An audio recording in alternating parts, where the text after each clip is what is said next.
subjects. Assalamu alaikum wa rahmatullah wa barakatuh, and welcome to the Summer Professional Development, the first session of Teaching Bioscience Through an Islamic Lens, tackling big questions, solidifying faith. This is an overview of the 6 curriculum modules and pedagogical tools and practices to help you implement it. So before we get in, I'll begin, of course, as we always should, with Bismillah ar-Rahman ar-Rahim. Alhamdulillahi Rabbil Alameen. Wa salatu wa salam ala Sayyidina Muhammad wa ala alihi wa ashabihi ajma'in. So again, welcome to everyone. My name is Yahya Van Roy. I am a board member at ISLA. I've been involved for many years, formerly as the lead of community development. And it's a great honor to be joining you all today, actually from the W. Bruce Fye History of Medicine Library as part of the Mayo Clinic in Rochester. And I'll just mention I had a look at Ibn Sina's, one of his books from a version from the 1500s. And I've also been on this blessed day of Ashura, allowed to look through this Quran, which is from the year 1545, 952 Hijri. So very kind of special space I'm in for this first session. So, Bismillah. First, a little bit about ISLA. ISLA stands for the Islamic Schools League of America. We connect Islamic school professionals to share knowledge, ideas, and resources, and we've been doing that work for the past 20 years plus, alhamdulillah. We serve over 300 plus full-time Islamic schools, 60,000 plus Muslim students, that's K through 12 nationwide, and our email listserv connects 5,000 education professionals. We have a comprehensive database of Islamic schools, and we also look at the landscape of Islamic schools in the US to gauge progress and areas of need. So our 3 areas of focus are research, resources, and relationships. About the Initiative on Islam and Medicine. The Initiative on Islam and Medicine is a leading research center at the intersection of Islam and biomedicine. We produce groundbreaking scholarship that impacts the lives of Muslim patients, healthcare providers, and religious leaders using an innovative approach that draws insights from a diverse set of disciplinary experts from across the theological, social, and biomedical sciences as a platform for impactful research, tailored education, and creative dialogue. IINM's focuses on improving the health of American Muslims and developing an academic, multidisciplinary field of Islamic bioethics. I'd like to introduce now Dr. Asim Padella. Dr. Asim Padella is an internationally renowned clinician researcher with scholarly foci at the intersections of healthcare, bioethics, and religion. He is the director of the Initiative on Islam and Medicine and a professor with tenure of emergency medicine, bioethics, and the medical humanities at the Medical College of Wisconsin.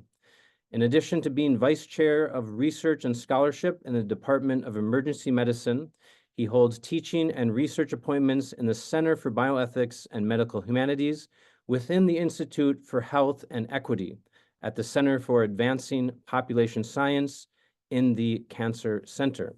Additionally, his academic training includes visiting fellowships at the Oxford Center for Islamic Studies and the International Institute for Islamic Thought. He has authored over 120 peer-reviewed articles and book chapters and is an editor or co-editor of several books, including Medicine and Sharia, A Dialogue in Islamic Bioethics from 2021, Islam and Biomedicine, 2022, and Organ Donation in Islam, The Interplay of Jurisprudence, Ethics, and Society in 2022. And Dr. Asim is the director of the Initiative on Islam and Medicine. We also have with us Sister Aisha Bassett, who is a seasoned educator with experience teaching students in grades 5 to 12. She has her bachelor's in education and biology and has been a teacher for 19 years. She has taught high school honors in AP biology. She also has experience teaching in public schools and Islamic schools, as well as homeschooling. Sister Aisha served 3 years in an administrative role. In addition, Sister Aisha studied in an Alamiya program under traditional scholars in Chicago at Hajira Foundation, which is now Sharia Board of America, and online abroad at Darul Online and Mariam Institute. She is currently a biology tutor and teaches Tajweed, Quran, Arabic, and Tafsir classes to local women and children of Peoria, Illinois, where she currently resides. So we have very esteemed team here with us today. I also just acknowledge that Dr. Shaza Khan, the Executive Director of ISLA, is here with us. Dr. Shaza, did you want to say any words before we begin? No, thank you so much. Brother Yahya will be helping facilitate on behalf of ISLA these 4 sessions, and we're really excited to get into it. Thank you so much. And Brother Habib Qadri is also here with high quality educational consultants, and these organizations have been integrally involved in helping develop this curriculum, which you will be learning about. So we're so happy to have you all here, and welcome to all of you. Jazakallah khairan for taking time out of your busy and precious summer schedule and on this blessed day of Ashura. Jazakallah khair. Okay, well, looking forward to getting started now. May Allah facilitate our efforts and grant us tawfiq, fi dunya wa fil akhirah. With that, I will pass it over to Sister Aisha. Jazakallah khair. Bismillah ar-Rahman ar-Rahim. Bismillahi wa salatu wa salamu ala Rasulullah wa ala alihi wa sahbihi ajma'in. Rabbi shrah li sadri wa yassir li amri wa hlul uqdatan min lisani yafqahu qawli. So Jazakallah khair for all of you for attending. We really do appreciate all of you being here today. Alhamdulillah, it's been a privilege. And so inshallah, I will begin with just first of all, letting you guys know that you guys all are our esteemed guests today.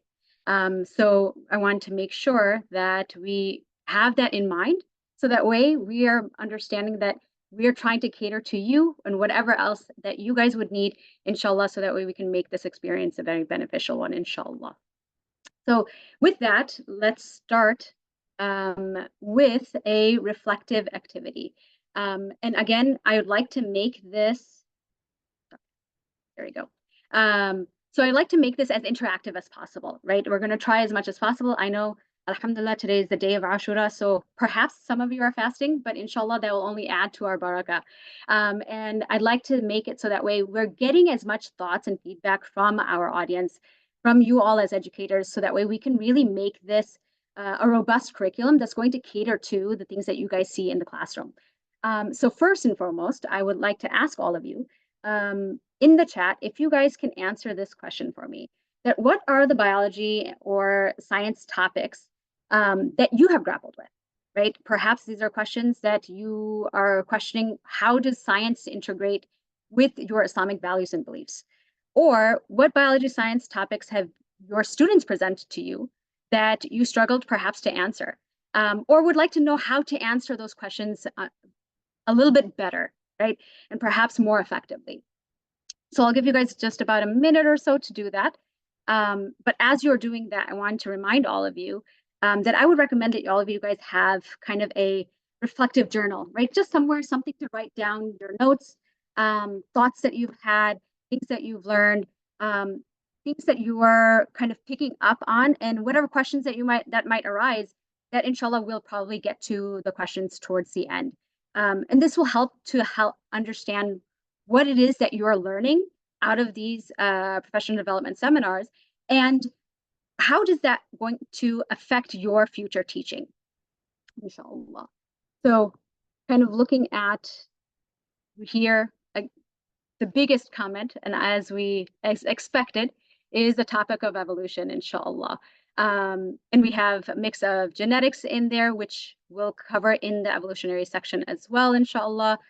I see here a few topics that I would take note of, inshallah, that we will discuss perhaps towards the end. But I see evolution as being kind of that main aspect. And inshallah, we'll have to wait till the next session on Thursday to cover that evolution topic. So inshallah, we look forward to seeing you guys then, inshallah. Wonderful. Okay. So we've got mental health, we've got transgender transitioning. And inshallah, our goal is to try to see if we can touch upon all of these, if not the topic directly. We will give you skills to be able to address those topics. Excuse me, inshallah. So moving on from there, what I would like to start with, as Brother Yahya also mentioned, right? We begin with the name of Allah subhanahu wa ta'ala first and foremost. And then the second thing that we need to begin with is having clearly outlined mindful and meaningful intentions, right? As Rasulullah sallallahu alaihi wasallam has mentioned, innamal a'malu bin niyat, right? That our amal, our actions are due to or because or based on our intentions. So we have these specific intentions in mind so that way we can benefit from our amal of learning here today. And we need to look at our purpose and intention of doing so. So these are the objectives that we have for the entire series, the 4 sessions that we have. And so just to kind of cover those and understand what our objectives are, you all as participants will become aware of the current debate surrounding science and religion, education and learning. And with that, we'll explore models of research-based instruction, including answering the 5 fundamental questions about the human being. And we'll get to what those are in detail, inshallah, in just a minute. We'll also outline our motivations for learning about this intersect, right? And that's kind of why I had you guys answer that reflective question, is because we want to make sure that you are also reflecting on what it means to integrate this information into our classrooms. And really reflect on what our prior knowledge and experience is in teaching these scientific topics and how we can make those improvements, inshallah. And then we also would like to have you all understand the basic concept of the 4 C skills. And those 4 C skills are critical thinking, communication, collaboration, and creativity. And again, not only for our students, but for ourselves as well, right? First and foremost. And then we'll examine the implementation of these topics that are being presented, implementation of those 4 Cs, and consider the usability of this information in each of our classrooms as well.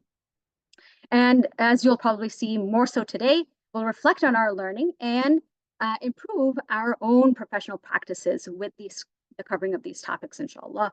And then, inshallah, today we'll focus a lot on identifying definitions, examples, and strategies, and some of the resources that are available for teaching these topics in the Exploring Bioscience in Islam curriculum. So just again, to keep that connection going, thumbs up that we're okay with those objectives. If there's any objective that you guys all came in with the intention of learning, I'd like you to put that in the chat. That is there anything that is missing here that you expected to gain out of these PD sessions, inshallah. So with that, those are our intentions for the professional development curriculum, right? And so for our intentions for our students, right, what do we want the curriculum to do for our students? These are our main objectives, right? First and foremost, this curriculum equips teachers to guide Muslim students to critically examine science, right? Moving beyond the norm of blind acceptance, instead of simply accepting scientific claims, well, science says it, so we must believe it, right? And students will learn to analyze and understand the limitations of science and its benefits, right? So we're shifting from this kind of passive acceptance of science to an active analysis, right? And so we aim to build students' confidence and yaqeen and foster a genuine appreciation of how Islam is holistic in addressing scientific topics. And it really, in that, will highlight kind of the limitations of a secular view of science, right? And here, the second point, we would like to make sure we build that conceptual literacy, right? And that's how we aim to accomplish point number 1, is that when we build that conceptual literacy at the intersect of bioscience and theology among Muslim students, this helps to combat that secular conditioning that is present in our society today, and that we perhaps unknowingly have adopted within our own spheres as well. And last but not least, having a wahi-focused worldview, right? And so we want to cultivate confidence in using wahi as a genuine source of knowledge, right?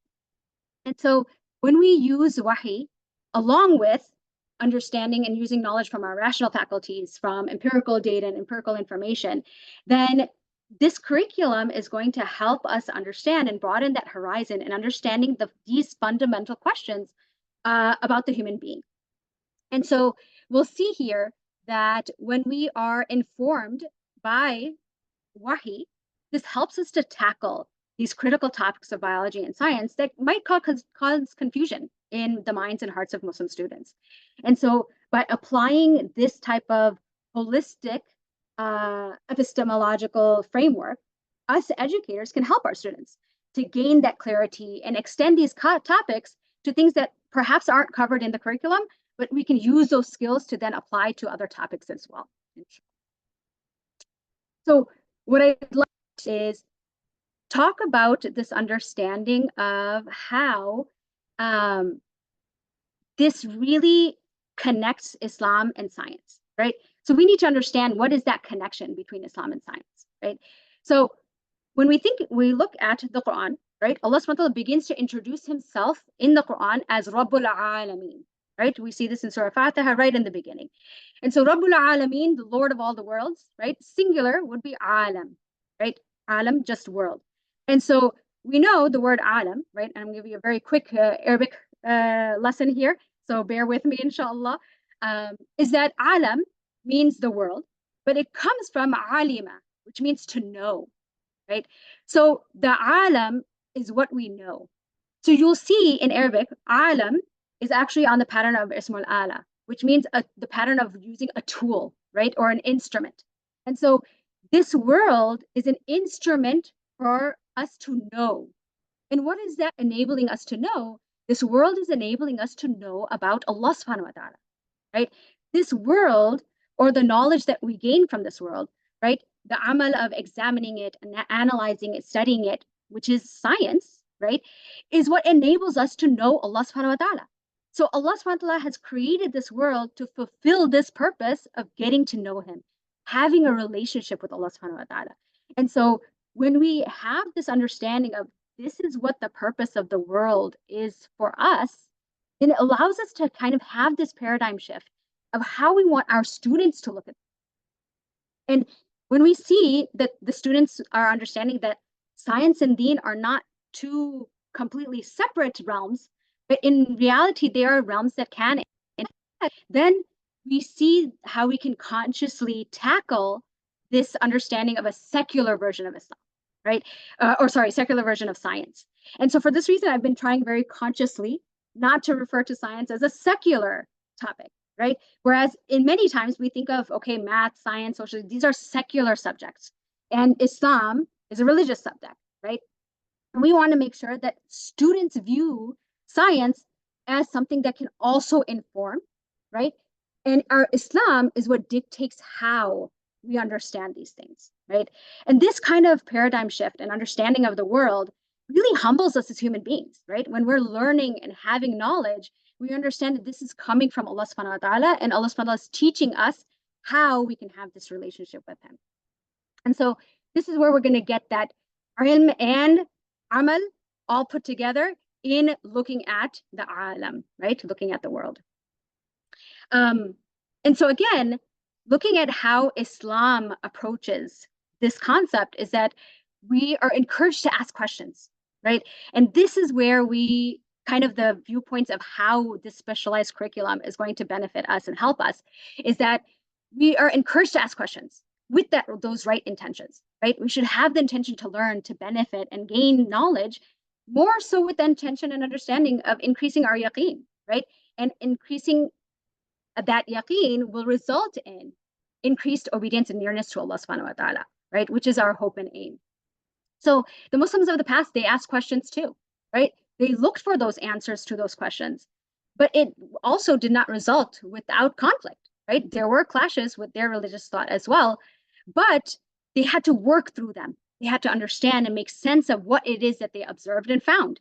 And so this is what we'd like to inculcate with our students as well, right? There will be, right? Not kind of paint a imaginary picture or idealistic picture that you won't have conflicts once you know this information, right?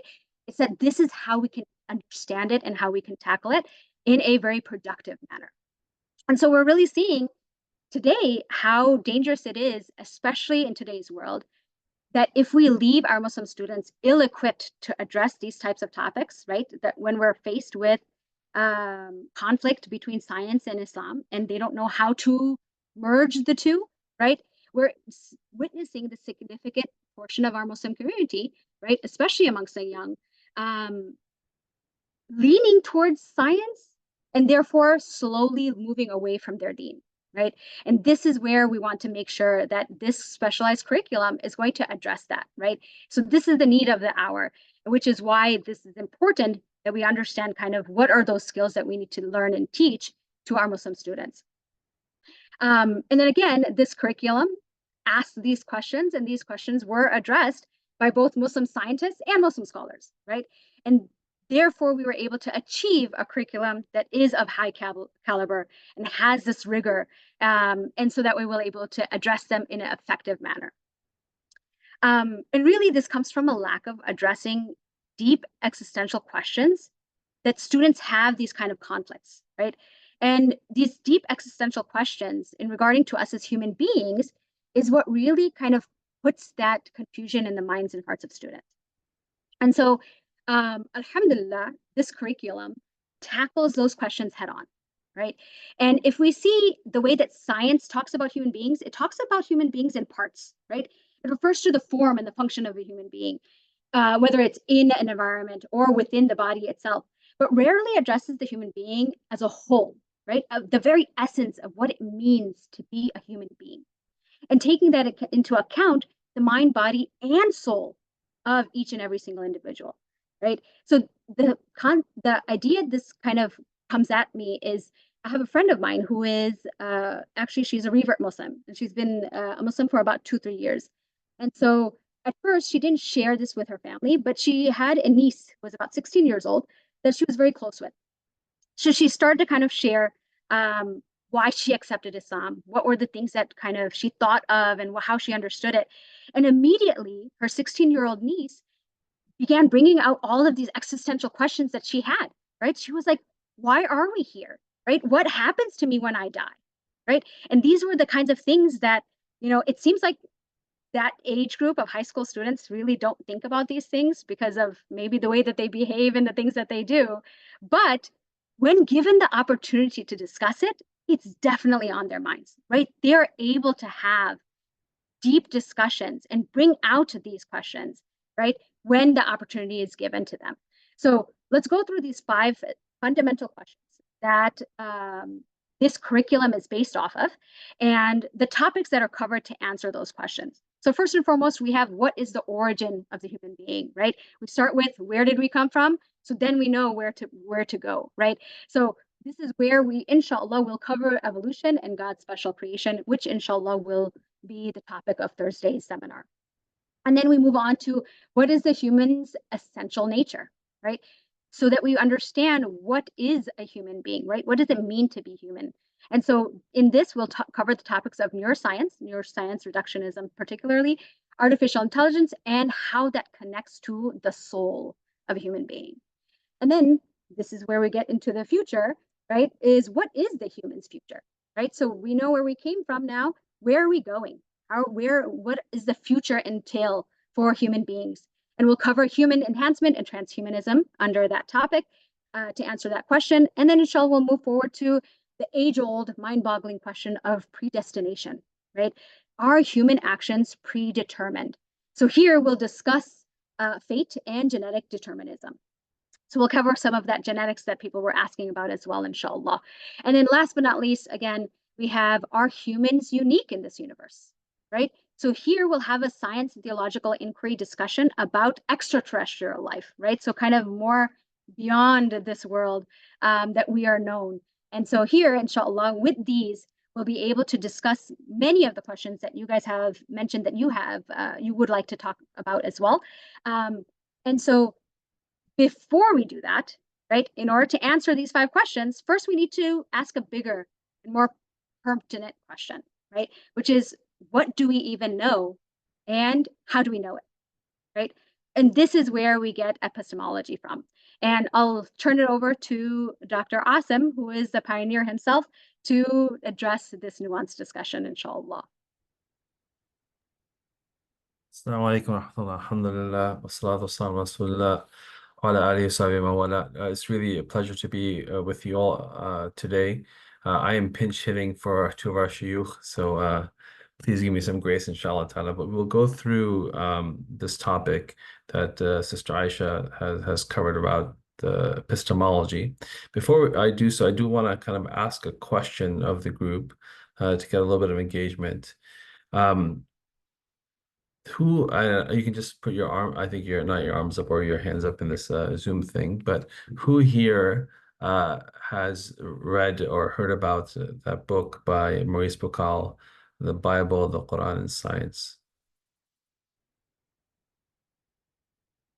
Okay, and for those, I see some people aren't on the camera.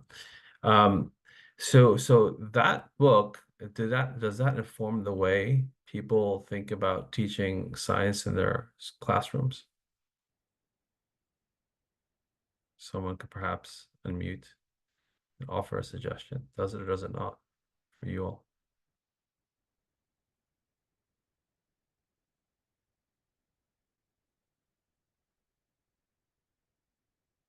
I love the book. I've used it, the chat says, in some of my lectures. So what I want to paint before we get to epistemology is that in the dialogue between Islam and science, right, we have to recognize that it's contemporary discourse that has set up this conflict between science and religion, particularly a discourse that has its roots, and I will share this in my slide set, in a European context in the post-Enlightenment Age of Reason era. And that Muslims, for various reasons, including colonialism, have an inferiority complex, have kind of taken the discourse and tried to resolve it in many ways. But we still have this sort of leitmotif of there being conflict.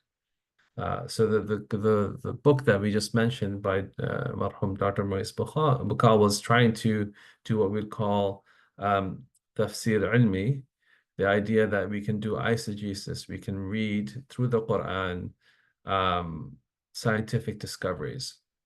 And the problem with that work as an academic would be that you have now put the marker, the threshold of truth of our tradition, in that it reflects science or our present scientific understandings. And there have been other trends within Islamic science discourse, such as the idea of Islamization, where we want to take subjects and we want to infuse them with a epistemic framework, actually, about how to understand evidences from various sciences and put them in a whole, right? Or others who have sort of taken the idea that we need to infuse values. So Islam is a tradition of values. So as long as values and virtues are present, then this does not matter what scientific enterprise you undertake. And I share this for you all, or teachers, but that notion of what science is for and how we engage from our tradition informs how we teach, whether it's subtly or overtly. And what we're going to do today, and I'll share my slides in a second, is try to help us put things in a singular register so that we don't feel that we're in a conflict modality where we have to respond that Islam says this or Islam says that. I think if you were to think about the paragons of our tradition, if you were to say to them Islam and science, they would look at you cross-eyed. What do you mean, Islam and science? Islam is a worldview and science is a tool. Why are they on the same pedestal? Why do we think about that in that way? But however, given that the contemporary discourse is about conflict and we put religion and science, we've replaced religion with Islamic science. And all those overlays come into the way that we think about teaching and engaging. So that's kind of a little bit of a background to make us think critically about the way in which we engage these topics. So let me share my screen now, inshallah. So I mentioned I'm pitch hitting, but I also would be remiss if I don't mention that the project that you are now getting some teaching from is a multidisciplinary international collaboration with many institutes, including HQEC and Islam, whose representatives are both on this call, but also Dar al Qasim, the International Islamic University in Malaysia, and others, and that this work was funded by the John Templeton Foundation. So the reason that we can benefit from our conversation today is that there was a external to the Muslim sponsor who helped create the materials through which we can create this dissemination activity. So alhamdulillah for that. As I mentioned, that we enter this conversation having a worldview of conflict, where on one side is science and the other side is a religion. And you see here, this cartoon does a lot for me when I teach, because it shows you that on the one side, there are all these paragons, or you can even see Darwin there perhaps in the cartoon, but you have this notion of the scientists are doing things that are real, tangible, while the religious scholars don't have any instruments there on their hands, as you notice, right? They just have perhaps their books from their tradition, but they're not really doing anything, while the other side is doing stuff to help make the world better. And the world of science is the one of empiricism and rationality and claims that can be universal. But on the other side, you have religion, where it's the domain of superstition, perhaps, of just belief. I believe something, right? And that they're particular truths, not necessarily universal. What's also interesting in this cartoon, as I mentioned, does a lot for me when I teach, is that you can notice two different types of religious scholars here. You have the Muslim, who often shies away from the discourse or turns away, disinterested or dispassionate from this discourse, which might be a response that is valid. But then you have oftentimes the evangelical Christians who toe that line between religion and science and engage in a discourse in a certain way. So that's the framing that we all imbibe. And as Sister Aisha mentioned, that our goal was in this curriculum that is intended for not just for Islamic schools and high school students, but also Muslim colleges, and perhaps even medical students, is to develop their capacities of the students to reason through perceived conflicts, because conflict is what's in the ether, right? But we want you to reason through those perceived conflicts. The term perceived is pretty important, and enhance their interest in preparedness and intention for engagement at the junction of Islam and bioscience, right? So that this would be something that is not they're only aware of, but they're interested in pursuing, and hopefully move that conflict modality away, right? So the notion that there has inherent conflict would not, particularly within Islamic worldview, would not be the dominant way in which they think about these things. So she mentioned the 5 questions. I will not go through that again, but as you see, they connect. They're about the fundamental existential questions about the human being. And the features of the curriculum, which now I'll get to the reasoning exercise in a second, was developed in this way, that we had seminars that were co-taught by a theologian and a scientist, right? We engaged in a way that we emphasized critical inquiry. So questions, as Sister Aisha mentioned, were welcomed and encouraged, but there was also plurality, right? There was no notion of a definitive answer to something, but rather a journey and experience to critically think, right? So we didn't want to say, here is what Islam says. All right. And when we say that, I say to students, go find me Islam. What is he saying? Right? Because there is no such thing as Islam says this, right? But there are many Islamic views or perspectives on things, appropriately couched.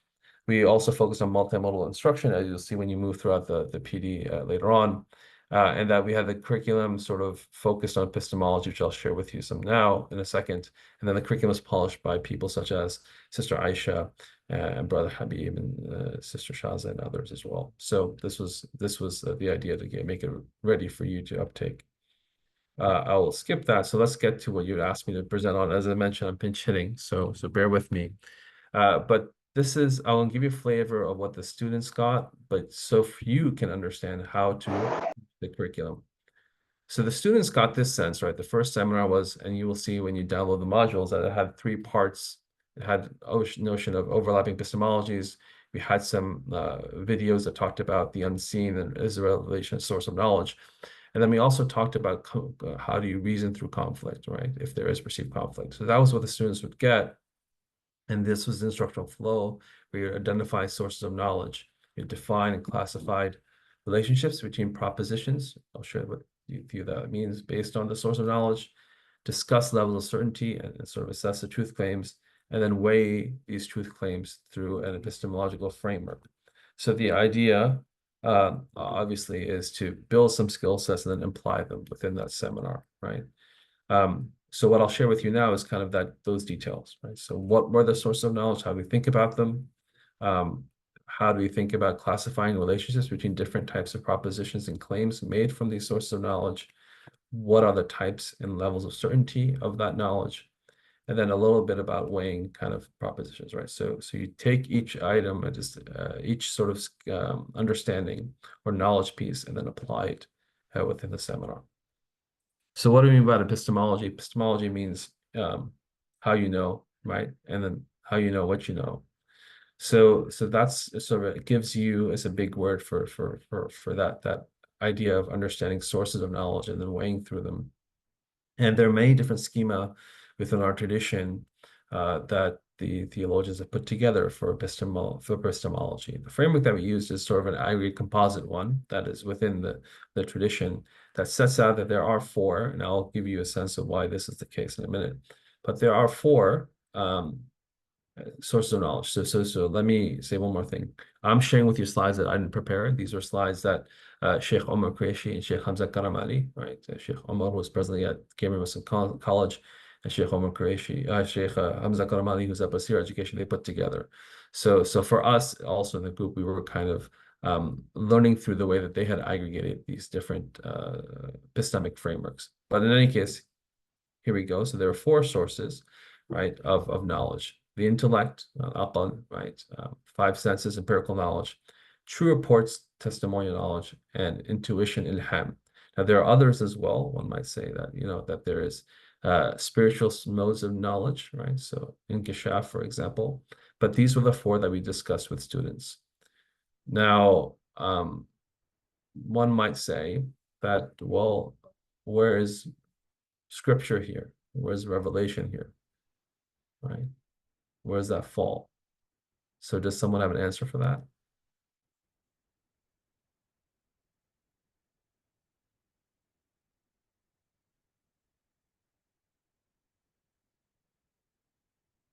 I can't see the chat since I'm presenting, but if someone wants to unmute or someone can tell me what the chat says, but where is the issue here then?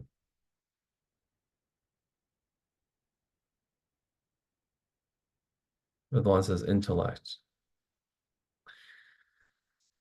So yes, so the way that one would think about this is that the evidence coming from scriptural sources is also rationally understood, right? That the basis of our understanding that there is a Quran that comes to us from Allah subhanahu wa ta'ala through the angel Jibreel Islam to Rasulullah is based on a testimony, a report. And the ongoing revelatory events over 23 years are based on testimonial reports.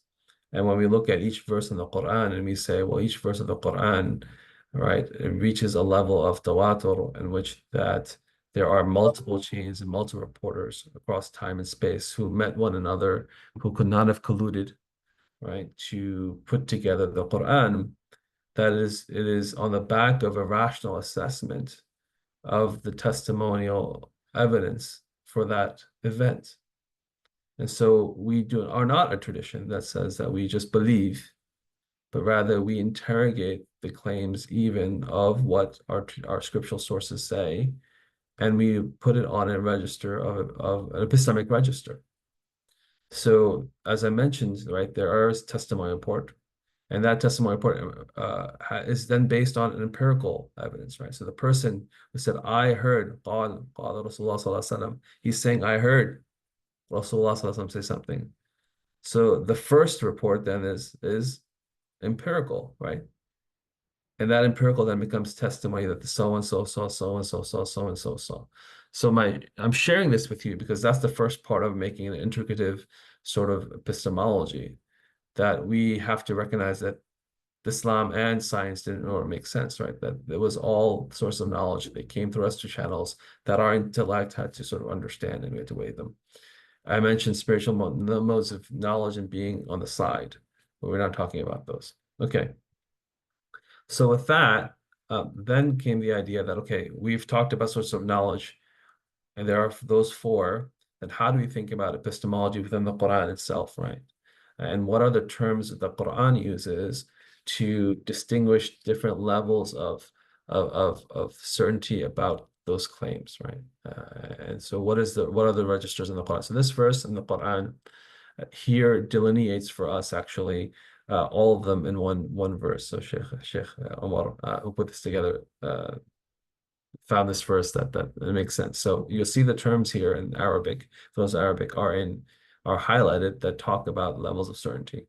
So the verse Allah subhanahu wa ta'ala says in the Quran, أعوذ بالله من الشيطان الرجيم قولا منا قتلنا مسيح عيسى ابن مريم رسول الله وما قتلوه وما صلبوه ولكن شبه لهم, that they say that they had killed the Masih ibn, right, the Messiah, the son of Maryam, who is a messenger of Allah, but they did not, وما قتلوه, they did not kill him, they did not murder him, وما صلبوه, they did not crucify him, ولكن شبه لهم, but however they saw they were given a resemblance of that. وَإِنَّ الَّذِينَ اخْتَلَفُوا فِيهِ لَفِي شَقٍّ مِّنْهُ, and the people who disagree about this, they have doubt, shak, about it.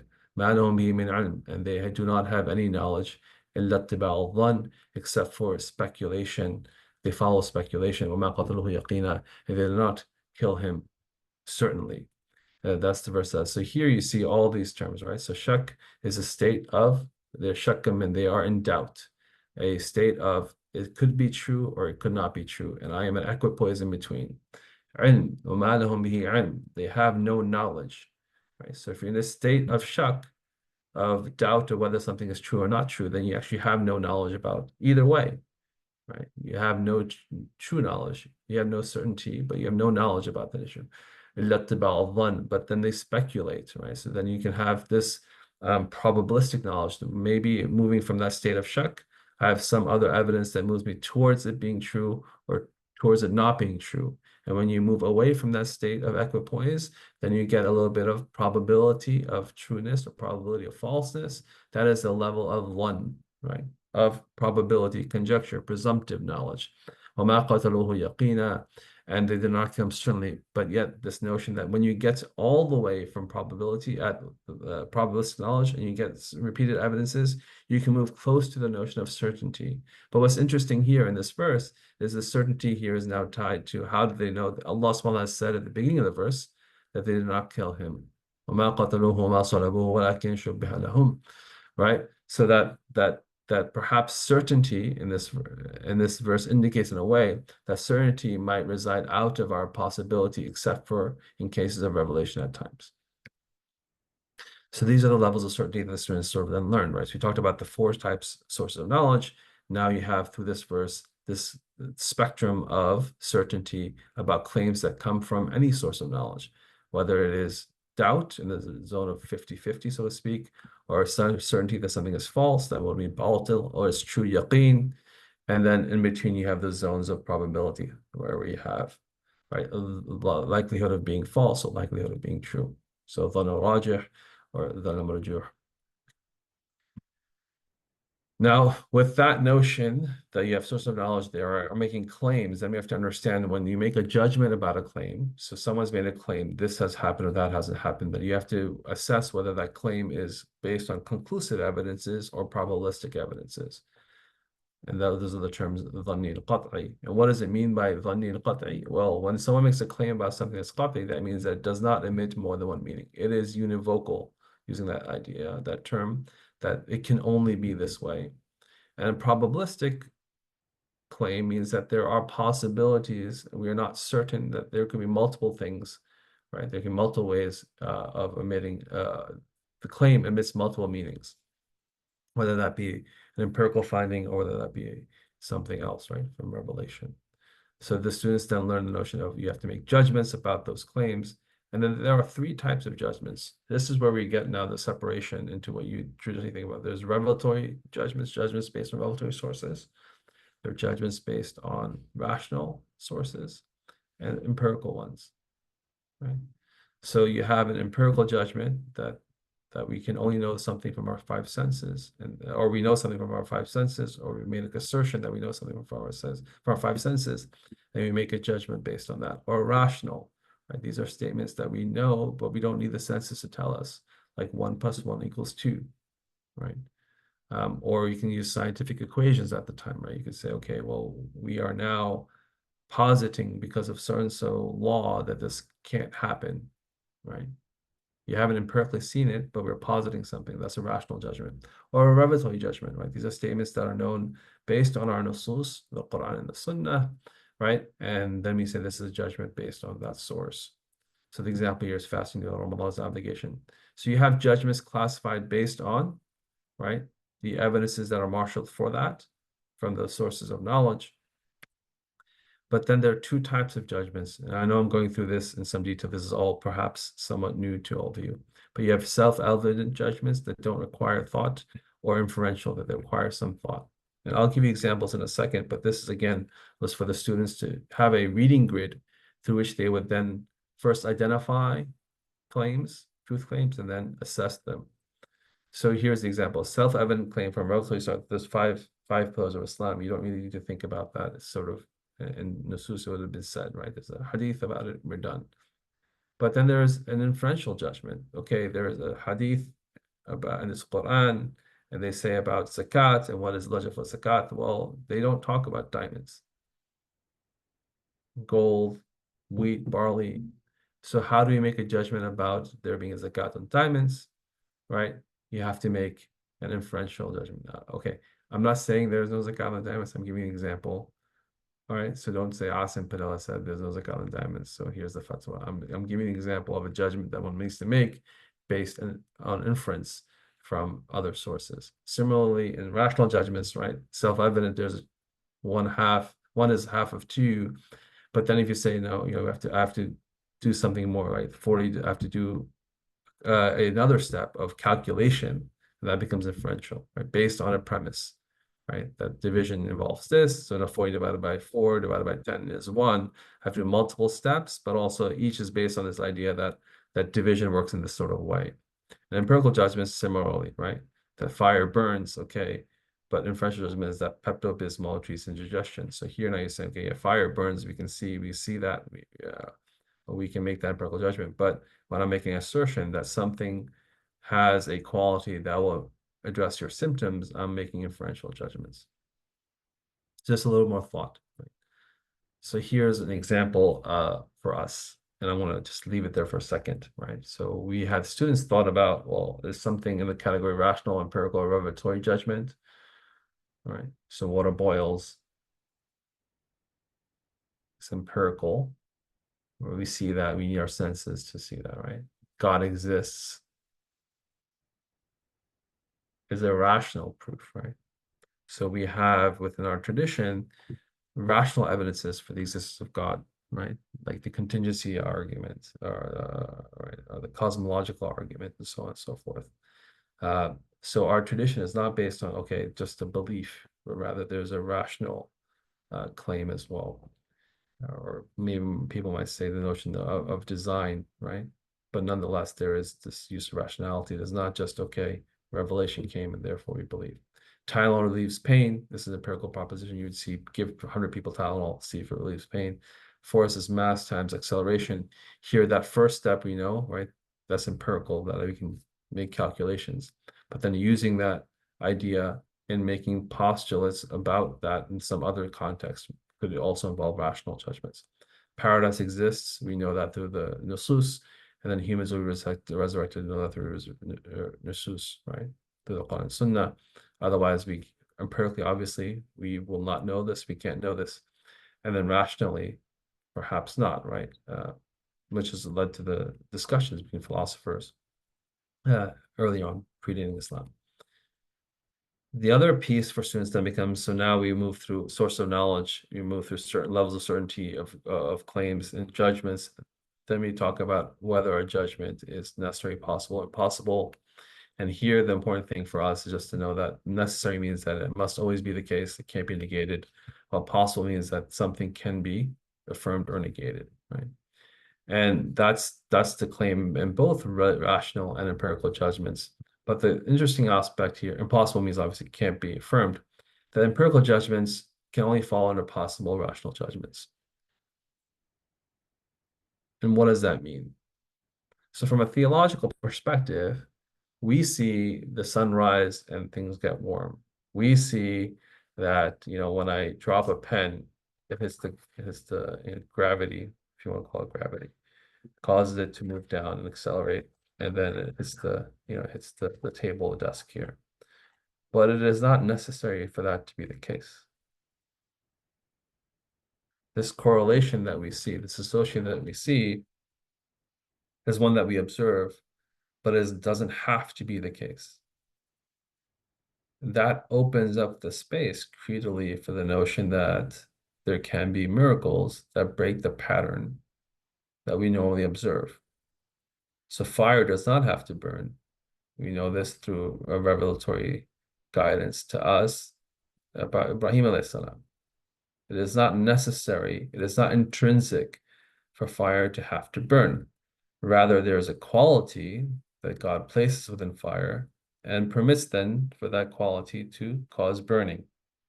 And we see that repeatedly, so that we call it a norm or sunnah law in a sense, right? But it is not necessary intrinsically for that to be the case. You understand? So what we see and observe through our eyes and senses, our hearing, taste, and smell is not necessary. It is but just in the realm of possibility. And this is particularly important when we start thinking about scientific claims. All right, so here's an example of the chart for rational judgments. And I won't go through them one by one here, but the idea here again of what is a rational judgment necessary, when it's possible, is it possible? So it's necessary in some cases, most, right, matter takes up space, for example, but a lot of things are possible, rational judgments, and there's some things that are impossible.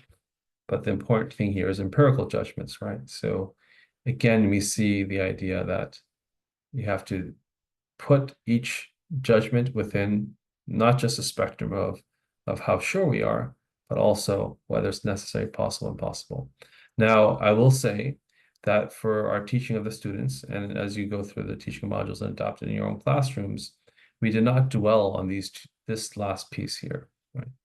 That we had step one was to understand the source of knowledge. Step two, certainty, levels of certainty. Step three was the notion of, how you make judgments and how we weigh them.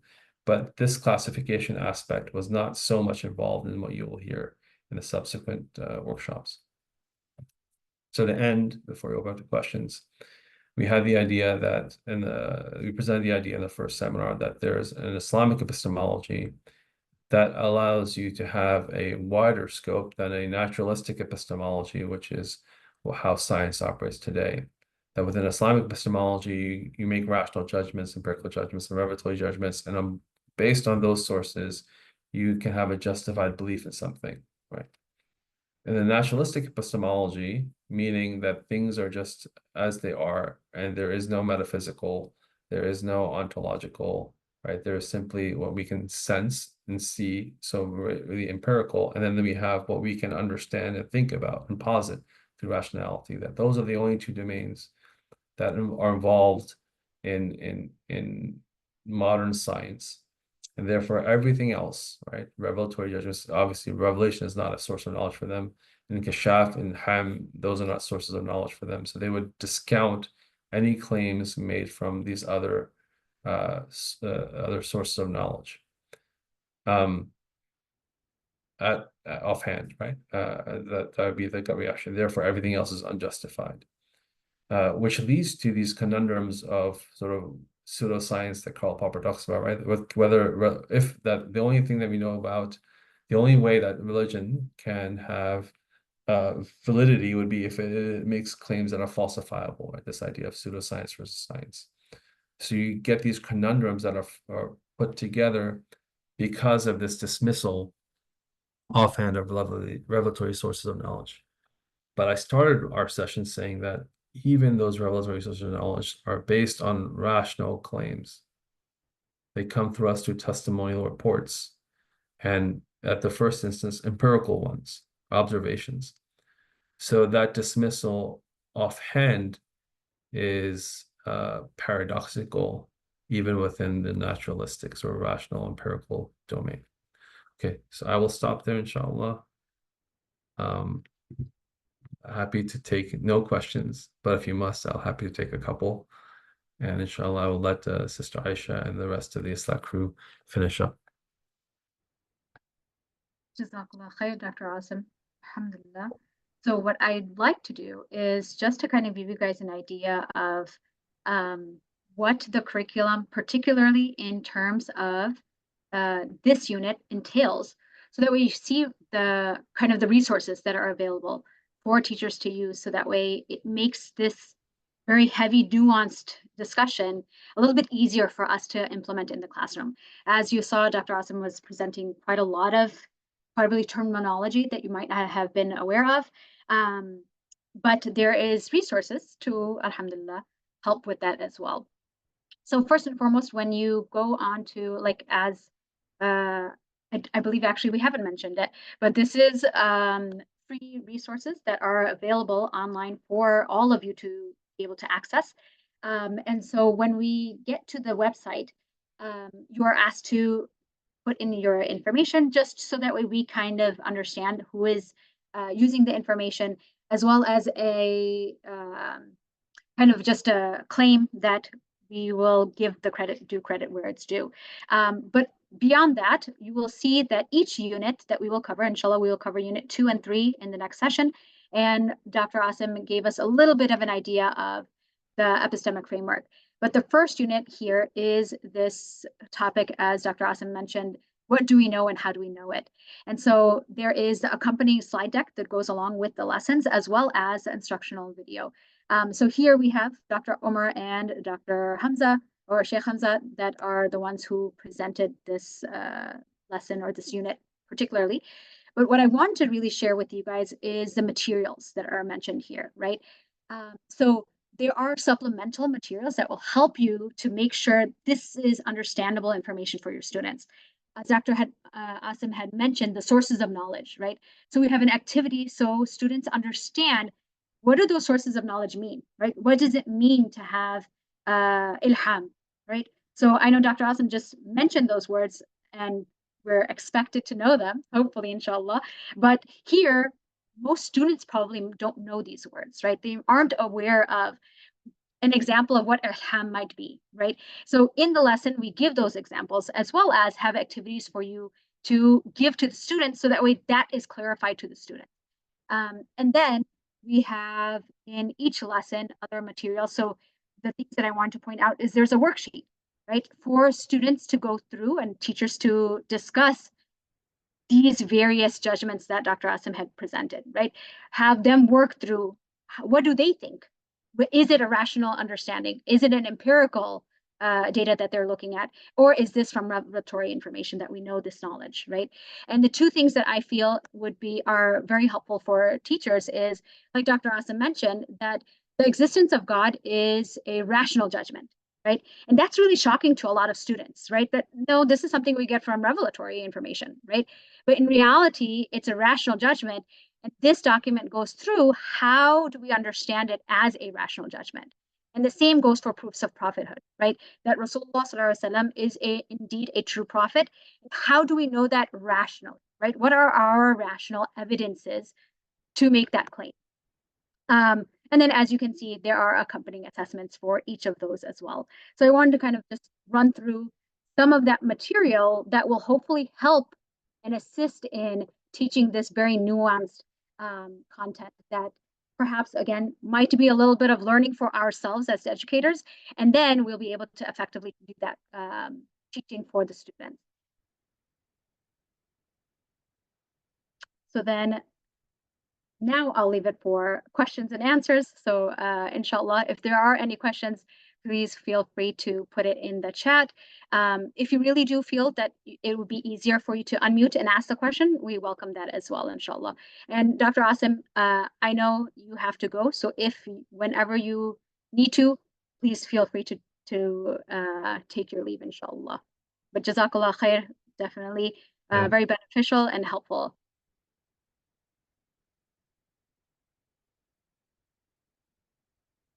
So any questions? Let's see. Anything.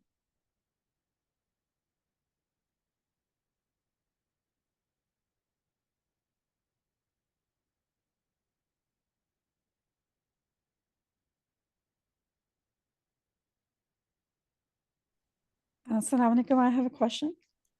Sure. Go ahead. just as a conversation, I'm not even sure if it applies to teaching, but yeah, I would like to understand it for myself.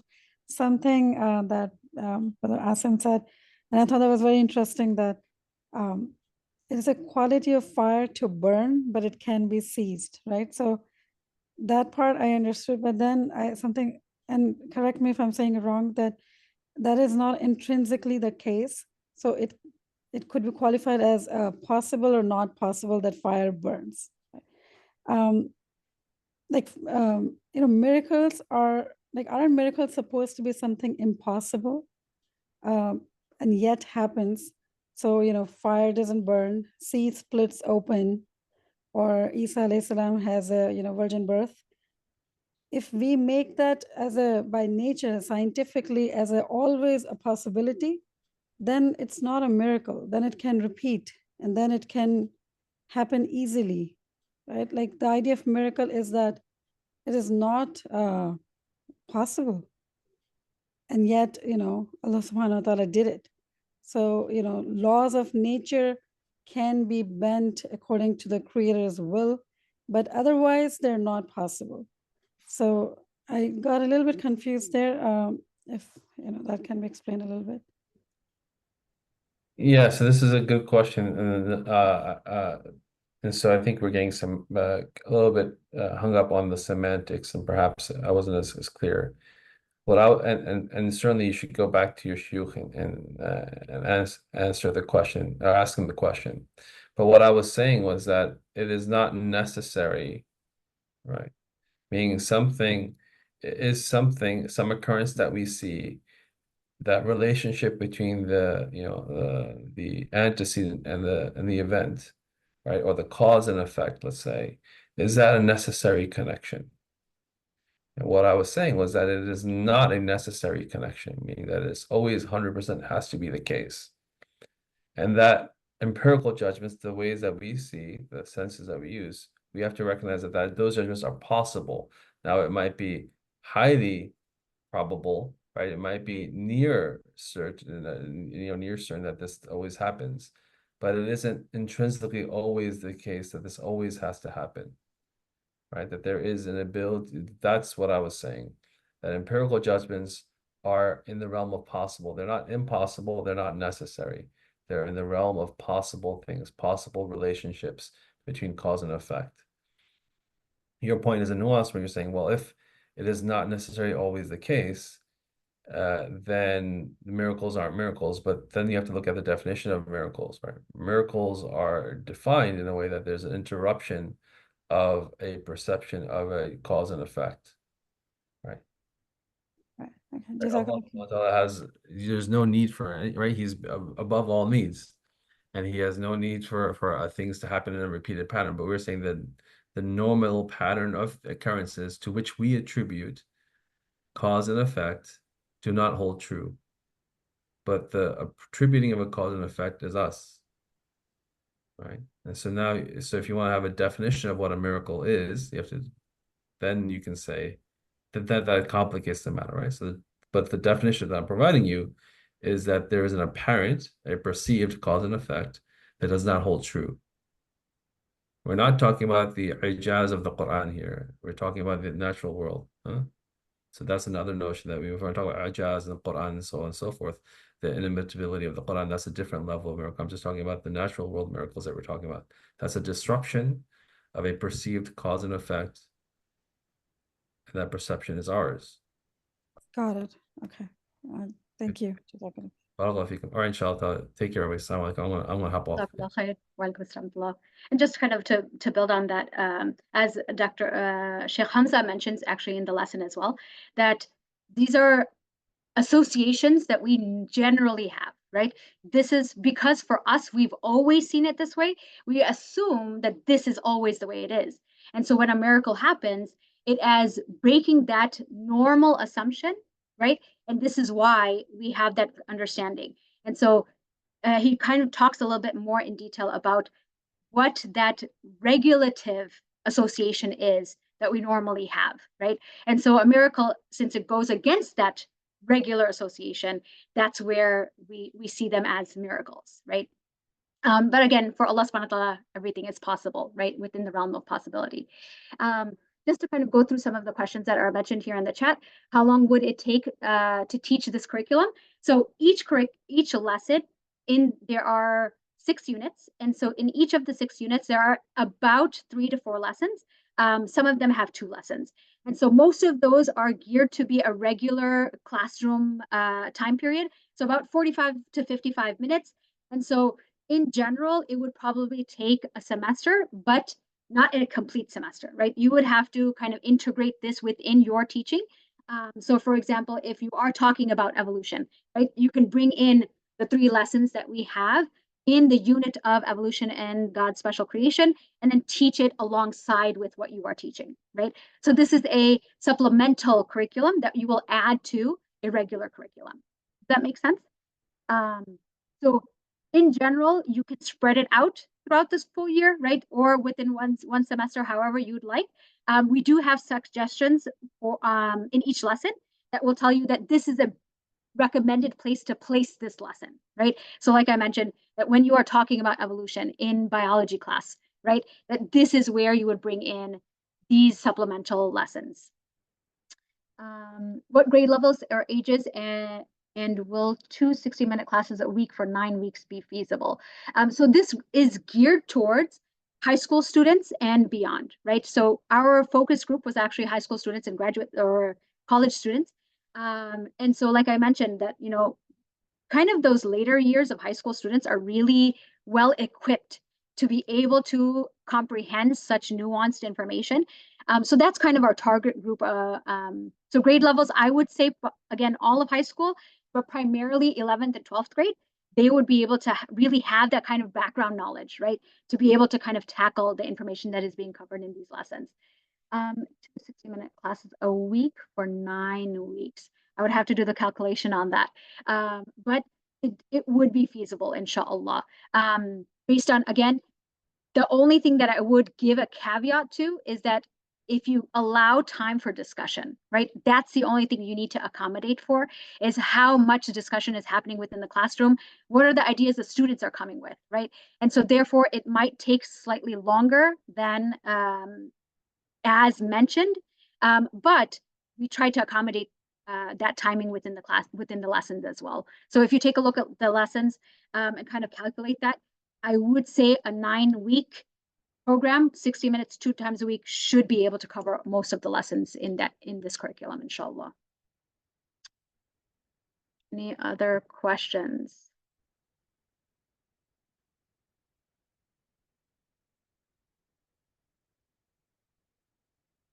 You're welcome. My pleasure, inshallah. Anyone else would like to unmute or ask their questions? If not, so inshallah, if more questions do come as you're thinking about processing and as we finish up here, feel free to put that in the chat as well.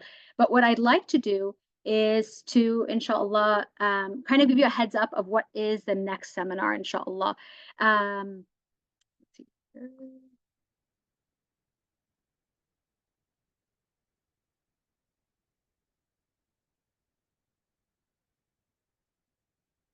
So in the next seminar, inshallah, what we will do cover on Thursday, again, same time and same place, is that we'll answer the fundamental question of the origin of the human being. So this is where we will cover, inshallah, the topic of evolution and how does that integrate with our understanding, right? Obviously, Islamic understanding of the special creation of Adam alayhi salam, right?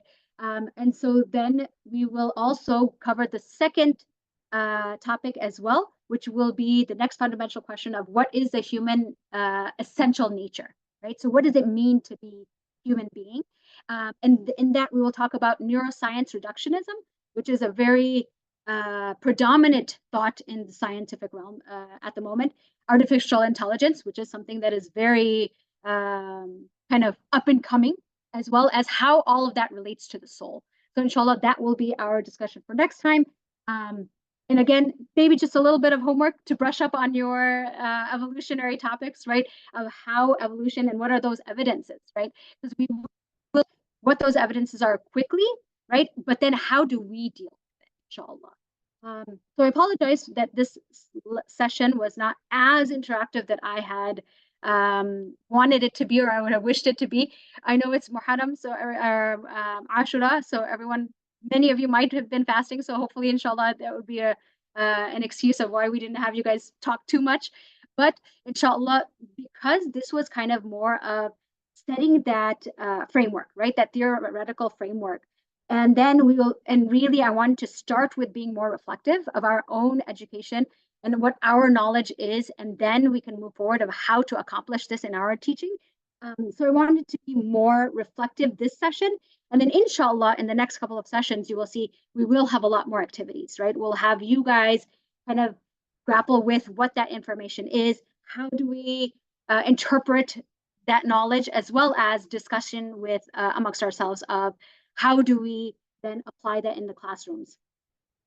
So with that, inshallah, that is what we are looking forward to in the next session, inshallah. Let me just check to see if there are any other questions.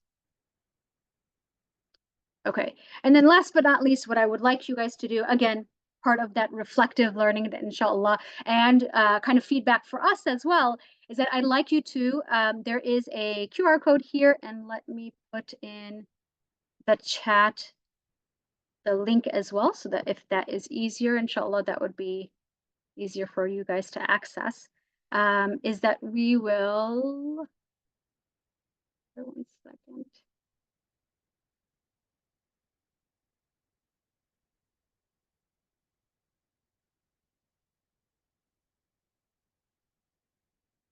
Let me get that link for you guys. So here I want you guys to kind of think about, do you feel that you've learned something beneficial today, or something new that is going to help in your teaching of bioscience in Islam in your classroom? And so this is the link to access that as well.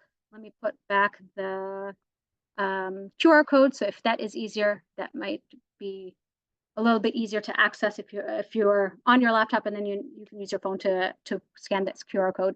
But we want to make sure that we are constantly getting your feedback, and I want you guys to be involved. And so I would like you to share with us, is there something that you've learned that you feel that you would be able to apply within your classroom and actually enhance your teaching of science, or even Islam, right? So we can obviously, a lot of these lessons go hand in hand. So even in Islamic studies classrooms, we'd be able to apply many of these concepts as well, inshallah. And with that, Jazakallah khair. If there is any other quick questions, please do let me know. But with that, we will end. Jazakallah khair, all of you, for attending, and really appreciate your involvement. Inshallah, looking forward to more involvement in the next session. Again, same time, same place on Thursday, inshallah. Jazakallah khair. With that, I also would like to make dua that inshallah, may Allah SWT make this beneficial to all of us. May Allah SWT put barakah in this and guide us to be excellent educators for the betterment of our ummah's future. And may this be a sadaqah jariyah for all of us, the more that we propagate and implement it, inshallah. ربنا آتنا في الدنيا حسنة وفي الآخرة حسنة وقنا عذاب النار سبحان ربك رب العزة عما يصفون والسلام على المرسلين والحمد لله رب العالمين.